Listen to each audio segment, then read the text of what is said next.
we're going to get things over to Weather First meteorologist Grayson Freund. Grayson, I was saying earlier, it is just beautiful out there. Hopefully it sticks around, but I'm not quite sure. Yeah, for the next few hours at least. Right now it is sunny. It's a little bit cloudy, but compared to this morning, it is beautiful. Temperatures right now are in the lower 60s, but we should be warming up here as we move throughout the next few hours. In terms of the last few hours, again, we start out the morning with some clouds, and those have now cleared out a little bit, and the sun is shining brightly. And as we move throughout the next few hours today, temperatures will be topping out around 60 degrees, and that sun will be sticking around as we head throughout the afternoon and into the evening. But tonight is when things take a turn here. So we do have some rain and storms on the way tonight and going into tomorrow as well. We are watching for potentially some severe weather, and what we're going to be watching for here is, again, strong winds, maybe some small hail, maybe tornadoes, depending on how the warm front that we have moving through sets up.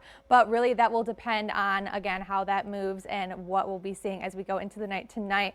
And another thing we are going to be watching for is excessive rainfall, especially here in eastern Iowa. We are going to be watching for some potentially flooding, and again, this system is going to be bringing in pretty significant rainfall, so that's something to look out for as well. But timing this out, so tonight we should start to see some spotty showers here after maybe around 7 or 8 o'clock. Those will start to move in, bringing in those heavier storms tonight after midnight. That's when we'll start to see the heavier rainfall starting to fall down here as we head into tomorrow morning. Your morning commute to work is going to be pretty wet. That's when we're going to be starting to see those stronger storms move through. And as we go into the afternoon, we may see some clearing here in the early afternoon around 3 o'clock. And if this does happen and the clouds kind of start to move out and the sun peeks through, this is going to lead to increased instability, and that's really going to affect the storms that we see tomorrow evening and into the afternoon into the evening. That'll really bring in some stronger storms. But if the clouds stick around and the sun doesn't come out, the instability will lessen, and